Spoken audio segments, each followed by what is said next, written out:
Boleh sama. Saya ada mau 2, mau 3, silahkan ditulis.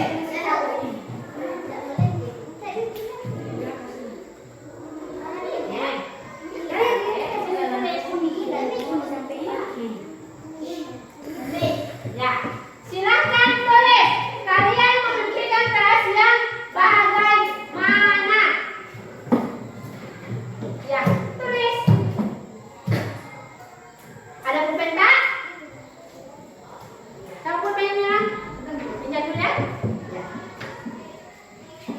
Silakan ditulis.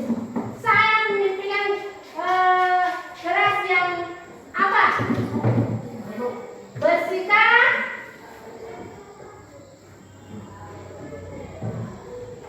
Kalau sudah, silakan ditempel.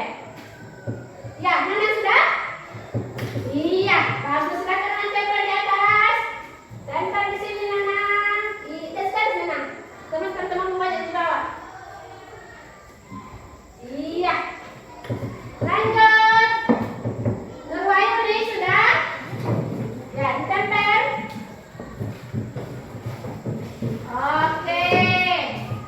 Pintar. Oke.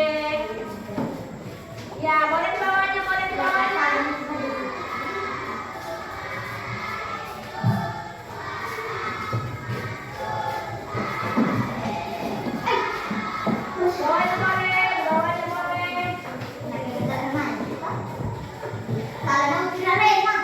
Jauh. Lanjut. Sekarang kalian sudah menulis apa yang kalian inginkan di kelas ini, apa yang kalian impikan di kelas ini. Sekarang saya akan baca satu persatu. Apa sih keinginan kalian di kelas ini? Yang pertama, tenang dan bersih. Oke? Kedua, tenang dan bersih. Oke? Saya pisahkannya, saya tulis di sini. Kesepakatan, keyakinan.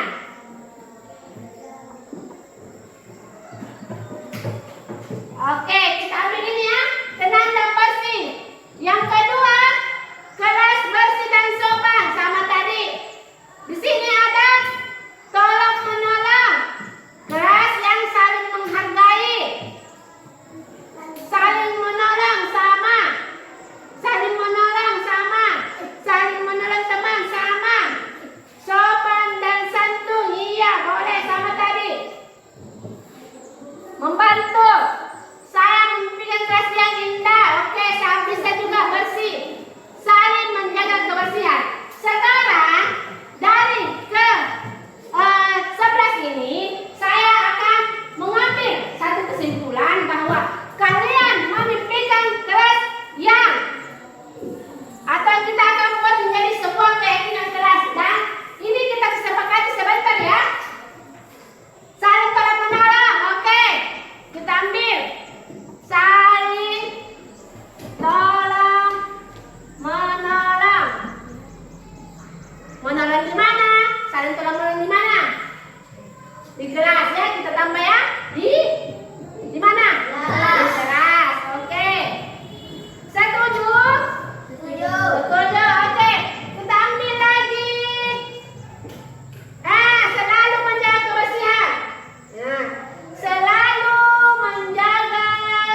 Ya, sudah ya?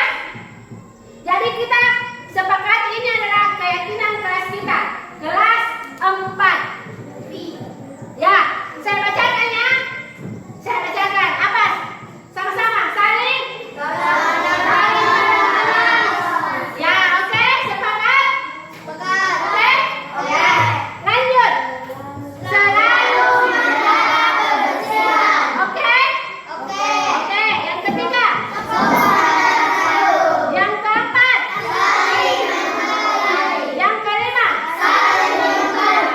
Ini adalah kita sudah bentuk keyakinan kelas kalian. Ini yang kita sepakati. Ini berjalan selama 1 tahun. Jadi tapi bisa dirubah. Sewaktu misalkan ada yang mau ditambahkan, kita bikin lagi begini. Jadi ini adalah keyakinan kelas kita. Sudah kita kesepakati. Semua sudah sepakat. Semua sudah sepakat. Oke? Oke? Siap? Oke. Terima kasih.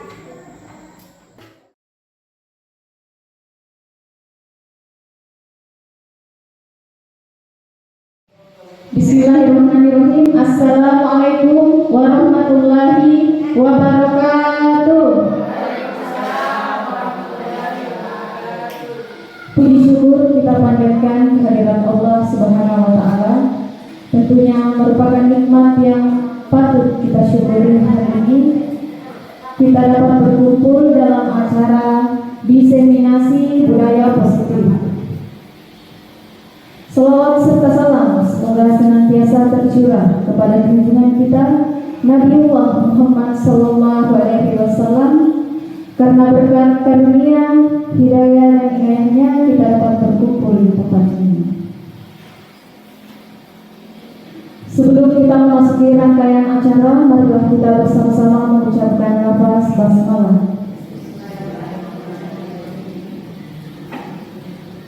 Sebagai bentuk rasa syukur kita menjadi bagian dari warga negara Kesatuan Republik Indonesia, marilah kita bersama-sama menyanyikan lagu kebangsaan Indonesia Raya. Untuk itu hadirin dimohon berdiri.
Hadirin dimohon duduk kembali. Acara ketiga, sambutan Kepala UPT SDN 153 Pengkol. Kepada Ibu kami persilahkan dengan hormat.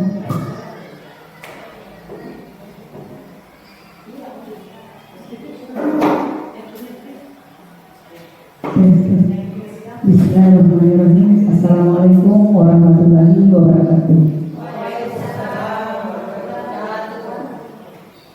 Puji syukur senantiasa kita panjatkan kehadirat Allah Subhanahu wa taala, oleh karena pada pagi hari menjelang siang ini kita semua masih diberikan kesehatan, kesempatan untuk berkumpul di ruangan ini sehubungan dengan kegiatan dari Ibu calon guru penggerak angkatan 10, Ibu Sulfira SPD, CGP angkatan 10. Selanjutnya tak lupa pula kita kirimkan salawat dan salam kepada junjungan kita Nabiullah Muhammad sallallahu alaihi wasallam, Nabi uswatul hasanah, panutan bagi kita semua. Selanjutnya terima kasih saya ucapkan kepada Ibu CGP telah memberikan kesempatan kepada saya untuk memberikan beberapa sepatah atau dua kata yang mungkin bisa memberikan motivasi kepada kita semua. Jadi di sini adalah merupakan bagian dari kegiatan program guru penggerak. Di aksi nyatanya ini di tugas program guru penggerak di sini sudah masuk diseminasi budaya positif. Jadi di sini Bapak Ibu diminta untuk berpartisipasi aktif, terlibat atau memegang peranan. Di sini Bapak Ibu guru diajak untuk mengenal apa itu budaya positif. Yang mana budaya positif ini sebenarnya kita sudah laksanakan di sekolah kita. Nah, disinilah sebagai seorang guru calon guru penggerak akan memantapkan kembali seperti apa itu budaya positif atau yang kita program yang sudah kita laksanakan di sekolah kita. Nah, budaya positif di sini inilah yang perlu kita kembangkan di sekolah kita sebenarnya. Seperti kegiatan piket. Ini juga saya belum. Jadi ini memang bukan cuma sekedar bahwa kita di sini cuma sebatas sosialisasi saja atau pengenalan saja, tapi perlu kita memang laksanakan. Jadi saya minta kepada Bapak Ibu guru, terutama yang sudah berada di tahap ini, seperti Ibu CGP yang sekarang sedang menjalani pendidikannya, agar memang ini budaya positif. Salah satunya kita sudah laksanakan di sekolah, misalkan menjemput siswa di pagi hari, ya, itu menjemput siswa itu sudah termasuk budaya positif. Jadi kebiasaan-kebiasaan positif yang harus kita kembangkan di sekolah kita. Nah, karena di sini kita sudah guru penggerak, ada yang sudah guru penggerak dan ada yang baru calon. Di sini saya minta supaya kita sudah melaksanakan budaya positif ini. Nah, untuk lebih jelasnya, untuk lebih kita memahami apa itu budaya positif, di sini sebentar Ibu guru calon guru penggerak kita ini akan memperkenalkan lebih dalam lagi bagaimana kita melaksanakan atau mengenali ini budaya positif, bagaimana kita melaksanakan di dalam kegiatan-kegiatan kita di sekolah. Saya kira seperti itu. Adapun tujuannya ini sebentar kita akan bahas bersama. Namun saya kira kalau budaya positif ini sebenarnya di sekolah kita ini sudah terlaksana dengan baik, ya Bapak Ibu. Sudah ada, apalagi sudah ada guru penggerak sebelumnya. Yang angkatan 9 kan sudah ada. Saya kira sudah banyak yang terlaksana di sini kalau budaya positif, ya.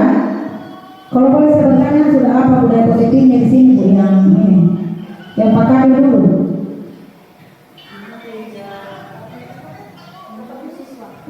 Menjemput siswa.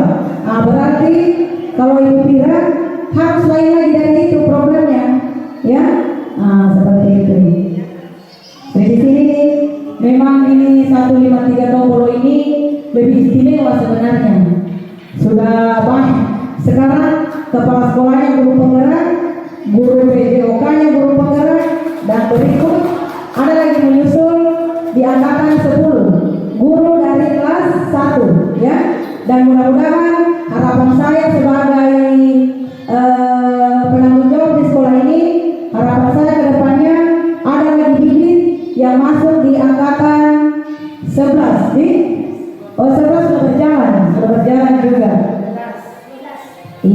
Dan walaupun memang program yang ini kalaupun sudah berakhir, saya kira walaupun tanpa program guru penggerak, kita bisa menampakkan budaya positif kita yang kita laksanakan di sekolah. Itulah harapan saya. Mudah-mudahan Ibu CGP kita senantiasa diberikan kemudahan dalam menjalani tugas-tugasnya. Mungkin sekian dari saya. Billahi fisabilil haq. Assalamualaikum warahmatullahi wabarakatuh.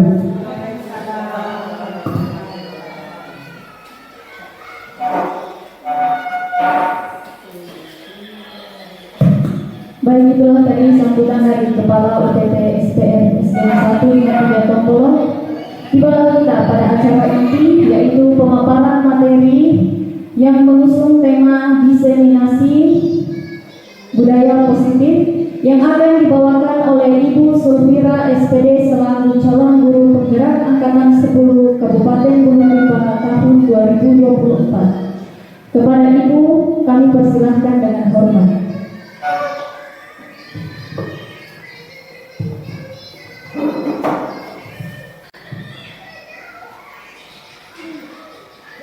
Bismillahirrahmanirrahim. Assalamualaikum warahmatullahi wabarakatuh. Yang terhormat Ibu Kepala Sekolah, yang saya hormati rekan pendidik dan tenaga kependidikan. Puji syukur kita panjatkan kehadirat Allah Subhanahu wa taala karena pada siang hari ini kita masih diberikan nikmat kesehatan untuk hadir di ruangan ini untuk mengikuti diseminasi budaya positif.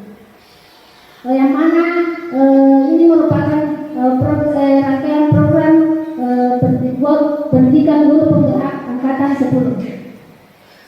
Dan tak lupa pula kita kirimkan salam dan salawat kepada Nabi besar Muhammad SAW, Nabi yang menjadi suri teladan bagi kita umat Islam. Sebelumnya saya mengucapkan terima kasih kepada Ibu Kepala Sekolah, rekan pendidik dan tenaga kependidikan telah meluangkan waktunya untuk hadir di ruangan ini mengikuti diseminasi budaya positif, yang mana ini merupakan tugas saya sebagai calon guru penggerak. Baiklah Bapak Ibu, sebelum saya masuk ke tugas saya memaparkan, saya akan memberikan dulu icebreaking. Icebreaking di sini saya ingin ibu-ibu mengangkat jari telunjuknya dulu. Begini ya Bu. Oke, kita taruh ke depan. Putar searah jarum jam. Pelan, pelan, lebih cepat sedikit, lebih cepat, pelan, pelan, cepat, cepat, cepat, cepat, tempel di mulut, tempel di mulut. Iya, iya, tempel di mulut. Iya, terima kasih. Ya, baiklah. Saya langsung saja ke diseminasi budaya positif UPT SDN 153 Tompolo. Ibu Kepala Sekolah Siti Ramlia SPDI dan saya sendiri calon guru penggerak angkatan 10. Lanjut, di sini ada tujuan pendidikan menurut KHD atau Ki Hajar Dewantara, yang mana di sini menuntut segala kodrat yang ada pada anak-anak agar mereka dapat mencapai keselamatan dan kebahagiaan yang setinggi-tingginya, baik sebagai manusia maupun sebagai anggota masyarakat. Lanjut, apa itu budaya positif? Budaya positif itu perwujudan dari nilai-nilai atau keyakinan universal yang diterapkan di sekolah. Selanjutnya ada yang namanya konsep budaya positif dibagi atas dua. Yang pertama yaitu pembelajaran dengan paradigma baru, merupakan pembelajaran yang berorientasi pada penguatan kompetensi dan pengembangan karakter sesuai dengan profil pelajar Pancasila. Yang kedua, sekolah dapat menjaga lingkungan yang positif, aman, nyaman, agar murid dapat berpikir, bertindak, dan merdeka, mandiri dan bertanggung jawab. Ya, di sini disiplin dan disiplin positif. Disiplin di sini dibagi menjadi dua, disiplin dan disiplin positif. Disiplin di sini merupakan bisa dimaknai sesuatu yang dilakukan seseorang pada orang lain untuk mendapatkan kepatuhan dan memiliki kecenderungan ketidaknyamanan, serta sering dihubungkan dengan tata tertib yang berkaitan dengan sanksi hukuman bagi yang melanggarnya. Sedangkan disiplin positif adalah salah satu cara penerapan disiplin yang bertujuan untuk menumbuhkan kesadaran serta memberdayakan peserta didik tanpa imbalan, penghargaan ataupun hukuman. Terus di sini ada yang namanya nilai-nilai kebajikan. Nilai-nilai kebajikan itu disepakati bersama terlepas dari suku bangsa, agama, bahasa maupun latar belakang. Di sini lanjut, ada dari nilai-nilai kebajikan ini kita harus berpusat pada profil pelajar Pancasila, yang mana kita ketahui bahwa di profil pelajar Pancasila itu ada 6 dimensi. Yang pertama, beriman, bertakwa kepada Tuhan Yang Maha Esa dan berakhlak mulia. Yang kedua, berkebinekaan global. Yang ketiga, bergotong royong. Dan keempat, mandiri. Kelima, kreatif. Dan keenam, bernalar kritis. Lanjut, kebutuhan dasar manusia. Jadi kita sebenarnya mempunyai kebutuhan dasar. Kebutuhan dasar yaitu segala sesuatu yang kita lakukan untuk mendapatkan apa yang kita inginkan. Seluruh tindakan manusia memiliki tujuan. Semua yang kita lakukan adalah usaha terbaik kita untuk mendapatkan apa yang kita inginkan.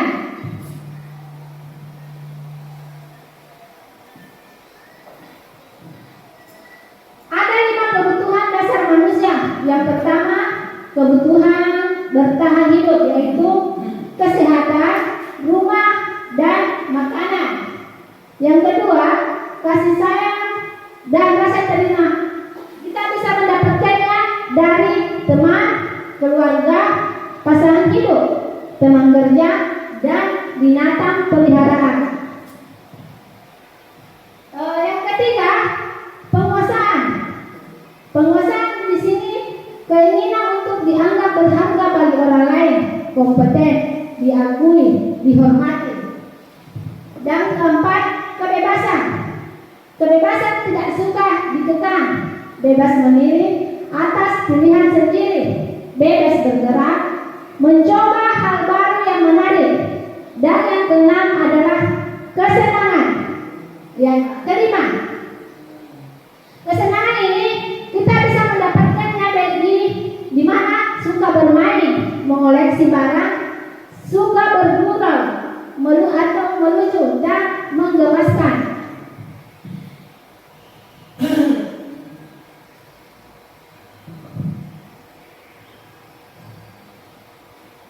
Lanjut, motivasi perilaku manusia.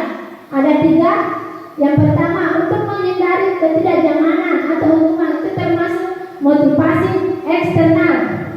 Yang kedua, untuk mendapatkan imbalan atau penghargaan dari orang lain, termasuk motivasi eksternal.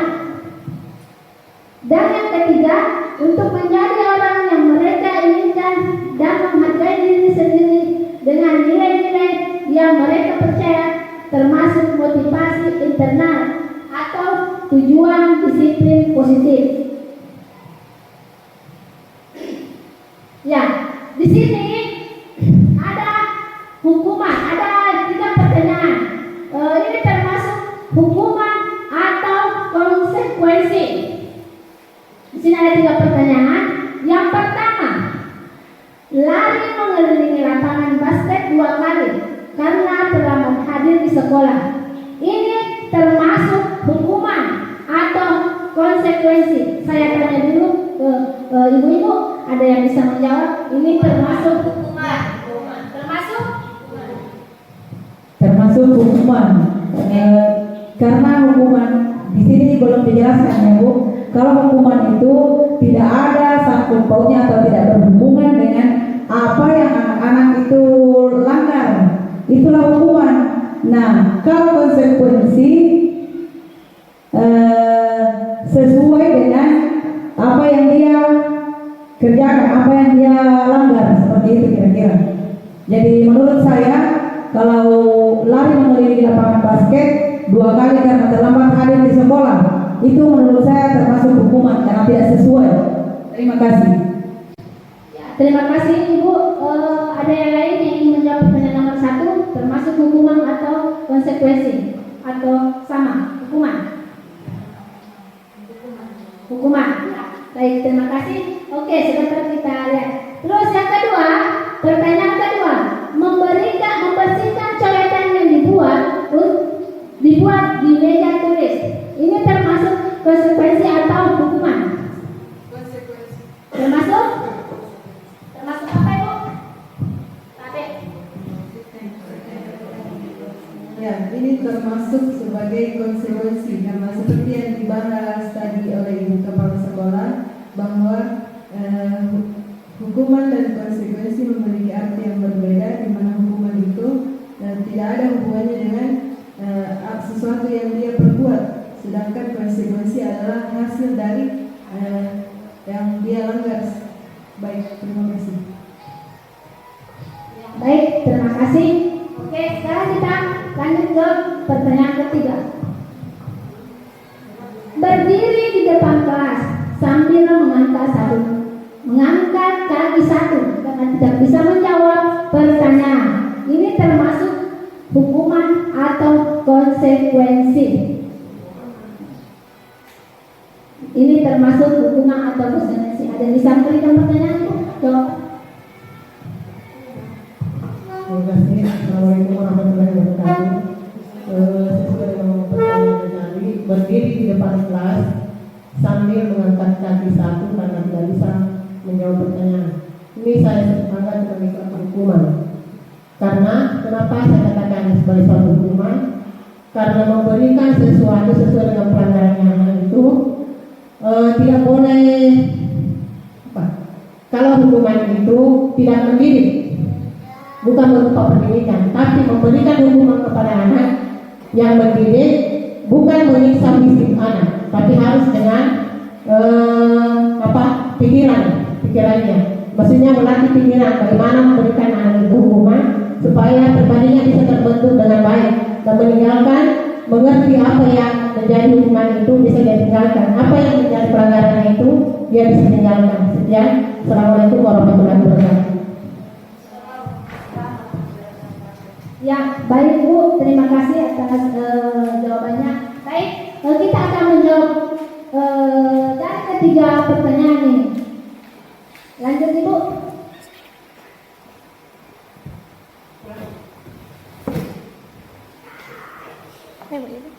Ya, kita akan lihat jawabannya ya. Di sini yang pertama, lari mengelilingi lapangan basket 2 kali karena terlambat hadir di sekolah itu merupakan hukuman. Ya.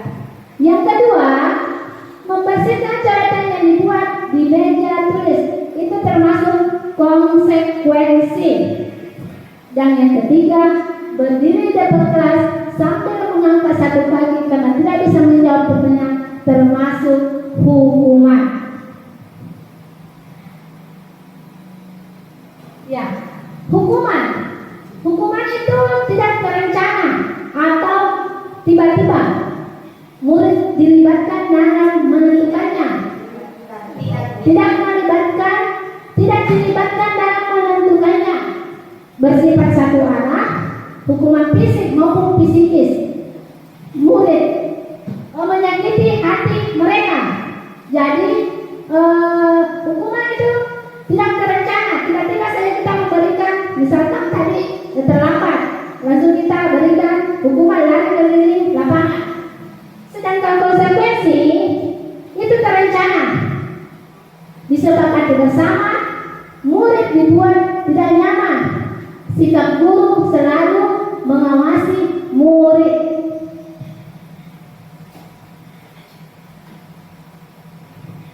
Ya, lanjut ada posisi kontrol guru. Jadi sebenarnya di sini kita sebenarnya memiliki 5 posisi kontrol di sekolah ini kita sebagai guru. Kita mempunyai posisi kontrol yang mana di sini ada pertama penghukum. Kita itu sebenarnya penghukum sebenarnya. Terus kita bisa jadi pembuat orang merasa bersalah. Kita juga bisa jadi teman, bisa juga jadi pemantau, dan yang terakhir kita juga bisa menjadi manajer. Ya, lanjut di sini ada saya berikan contoh kasus. Misalkan murid datang terlambat ke sekolah. Ya, kalau kita sebagai penghukum, di sini ada kata-kata kita ya. Contohnya saya berikan. Terlambat lagi. Selalu datang terlambat. Kapan bisa datangnya tepat waktu? Sekarang kamu harus keliling lapangan 2 kali baru bisa masuk kelas. Itu merupakan contoh kalimat sebagai kita sebagai seorang penghukum. Ya. Yang kedua, pembuat orang merasa bersalah. Contohnya di sini, kamu ini bagaimana ya? Kamu sudah berjanji sama ibu untuk tidak terlambat lagi. Kamu kenapa selalu mengecewakan ibu? Ibu benar-benar kecewa sama kamu. Ya, itu merupakan contoh kata-kata ketika kita sebagai seorang pembuat orang merasa bersalah. Selanjutnya, kalau kita sebagai teman, kata-katanya bisa begini, ayolah, bagaimana sih kamu? Kemarin sudah janji sama bapak bukan? Tapi kenapa terlambat lagi? Sampai tertawa. Jadi kalau kita sebagai teman, usahakan kita kata-katanya, ayolah, atau sambil tertawa. Ya. Selanjutnya, posisi kontrol yang kelima yaitu pemantau. Ya, kata-katanya bisa seperti ini. Tahukah kamu jam berapa kita masuk? Sambil melihat jam. Kamu sudah terlambat 15 menit. Kamu sudah mengerti konsekuensinya yang harus dilakukan jika terlambat datang. Terus yang ke posisi kontrol yang kelima yaitu sebagai manajer. Apakah kamu tahu kesalahanmu? Apakah kamu masih ingat keyakinan kelas atau sekolah kita? Bagaimana kamu memperbaiki kesalahan kamu?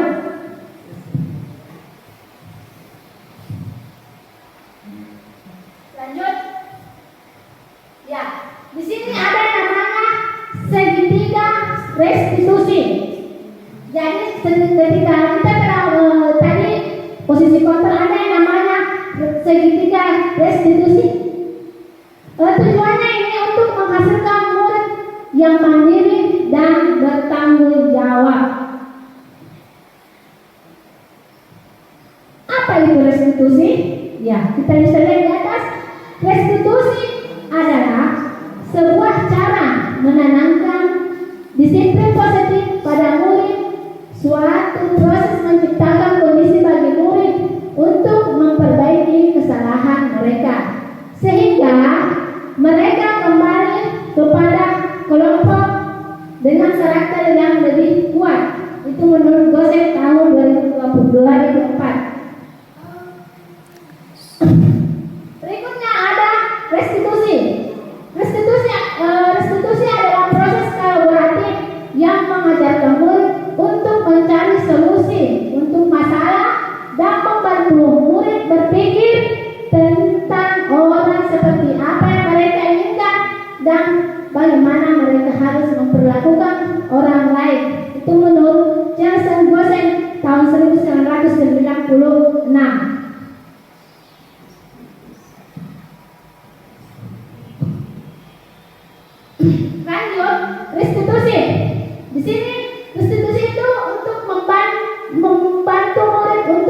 tujuan. Disiplin positif memulihkan dirinya setelah berbuat salah. Jadi itu tujuannya.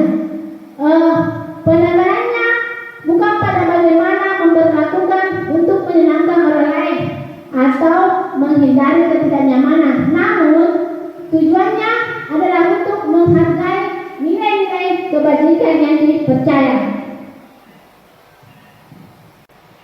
Selanjutnya ada yang namanya ciri-ciri restitusi.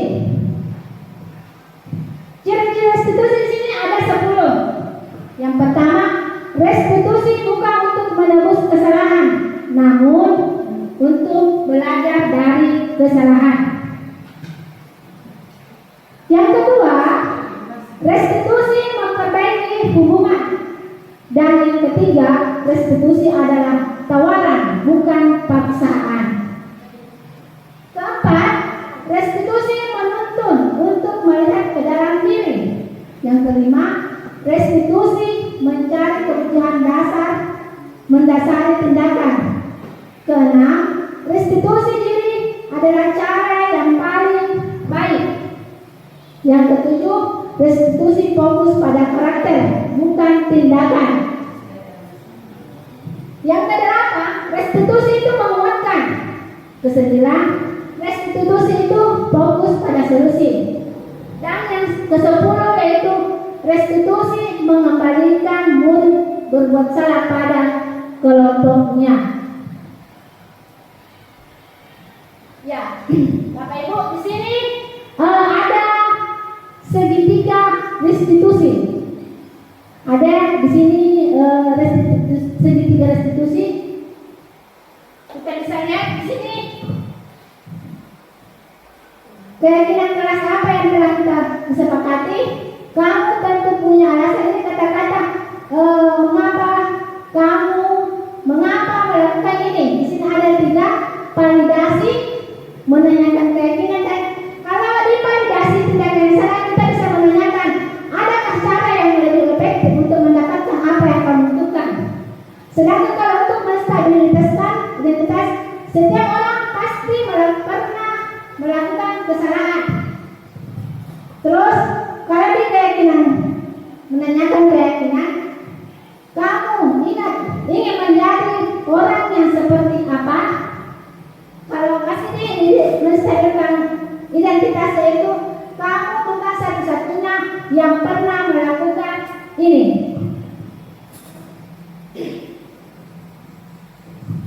Selanjutnya adalah menstabilkan identitas. Jadi dari tadi itu segitiga itu ada, kita buat lagi di sini kita buat lagi ya. Kata-katanya itu kalau menstabilkan identitas itu berbuat salah untuk tidak apa-apa. Berbuat salah itu tidak apa-apa. Tidak ada manusia yang sempurna. Saya juga pernah melakukan kesalahan seperti itu. Saya tidak tertarik untuk mencari siapa yang salah, tapi ingin mencari solusi permasalahan ini. Kalau dari validasi tindakan yang salah, kata-katanya bisa begini: padahal kamu bisa melakukan yang lebih buruk dari ini. Kamu pasti punya alasan mengapa melakukan hal ini. Kalau di keyakinan, menanyakan keyakinan itu apa yang kita percaya sebagai kelas atau keluarga. Yang kedua, apa nilai-nilai yang telah kita sepakati. Ya, di sini ada keyakinan kelas. Mungkin di kelas kita sudah ada kesepakatan kelas atau peraturan kelasnya. Tapi di sini saya menampilkan keyakinan kelas, lebih di atasnya lagi dari peraturan atau kesepakatan dan keyakinan. Di sini mengapa tidak peraturan saja? Mengapa harus keyakinan kelas? Mengapa? Karena kita memiliki peraturan. Mengapa kita memiliki peraturan harus menggunakan helm bila mengendarai kendaraan roda 2? Yang kedua, mengapa kita memiliki peraturan menggunakan masker, mencuci tangan, dan menjaga jarak 5 meter? Dari nilai-nilai yang tadi, nilai-nilai kesehatan keselamatan dan nilai-nilai keselamatan ini yang disebut sebagai keyakinan dari pertanyaan yang tadi yang menggunakan helm dan mengapa kita menggunakan masker. Itu termasuk dari nilai kesehatan dan nilai keselamatan. Itu bisa kita sebut sebagai keyakinan. Keyakinan itu nilai-nilai kebajikan yang universal dan disepakati secara tersirat atau tersurat, terlepas dari latar belakang suku, negara, bahasa maupun agama.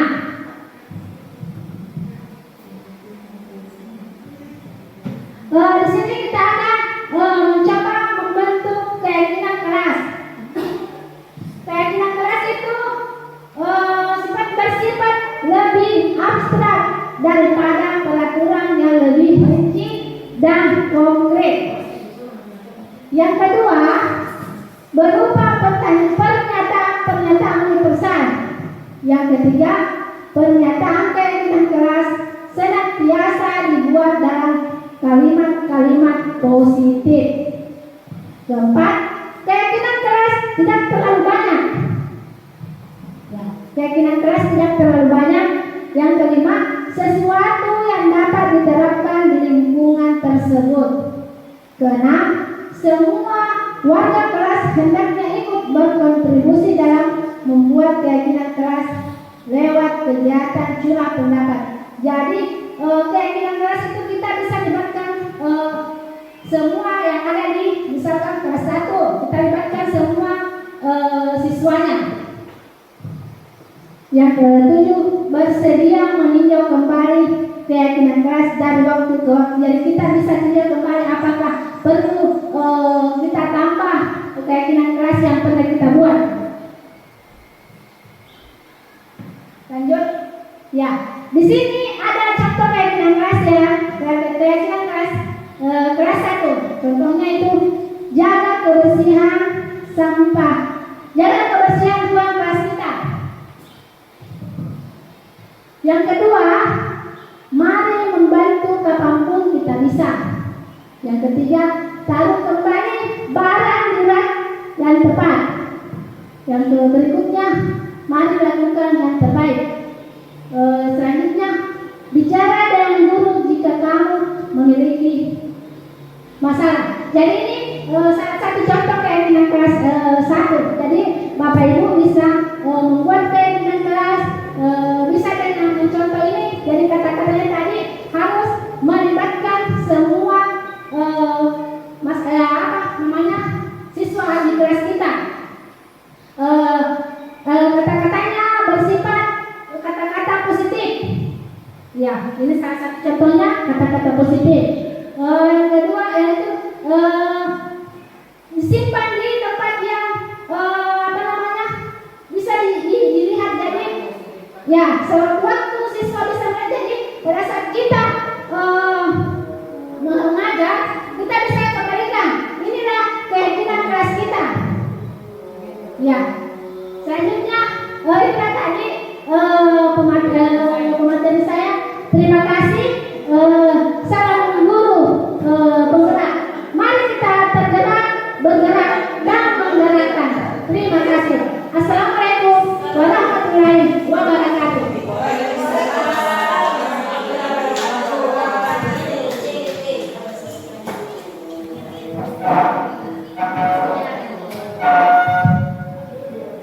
Baik, itulah dari pemaparan materi seputar diseminasi budaya positif. Selanjutnya kami akan membuka sesi tanya jawab. Dengan selesainya penjelasan dari Ibu Sulfira, maka selesai pula acara kita pada siang hari ini. Terima kasih atas kehadirannya. Marilah kita bersama-sama mengucapkan hamdalah. Baik, wassalamualaikum warahmatullahi wabarakatuh.